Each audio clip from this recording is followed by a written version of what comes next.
আবু তোহা আদনান দামাত বারাকাতুহুল আলিয়া এক বাড়িতে আপনার গান বাজতেছে বিবাহের অনুষ্ঠান। মাশাআল্লাহ উনি বাধা দিয়েছে।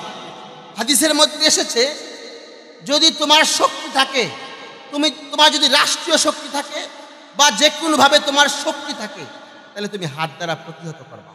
তোমার সমাজে তোমার রাষ্ট্রে যদি বক্স বাজে বিবাহের অনুষ্ঠানে, তোমার যদি ওই রকম ক্ষমতা থাকে, তাহলে ওই বিবাহের অনুষ্ঠানে গিয়ে ওই বক্স ভেঙ্গে টুকরা টুকরা করে দিবা।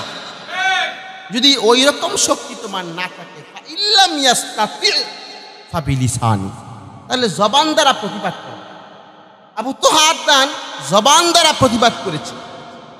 ফাইল্লাম ইয়াস্তাতি ফাবিলিসানি ফাইল্লাম ইয়াস্তাতি ফাবিকলবি ওয়াযালিকা দুআফুল ঈমান। যদি জবান দ্বারা প্রতিবাদ না করতে পারেন তাহলে ঘৃণা করবেন অন্তর দিয়া। এটা ঈমানের সর্বনিম্ন স্তর।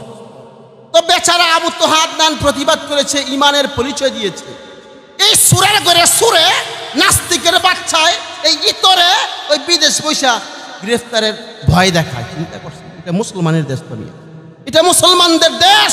মুসলমানের সন্তানরা গান বাজনা বাজাইতে পারে না। মুসলমানের সন্তানদের জন্ম হয়েছে গান বাজনার মঞ্চকে ভেঙ্গে টুকরা টুকরা করে দেওয়ার জন্য।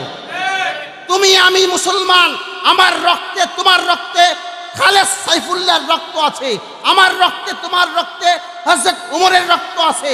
আমরা গান বাজনা প্রতিষ্ঠা করার জন্য আসি নাই, আমরা গান বাজনার মঞ্চকে ভেঙ্গে টুকরা টুকরা করার জন্য আমরা এসেছি। কথা বুঝেন নাই? সূরা লোকমানের 6 নম্বর আয়াত দেখবেন।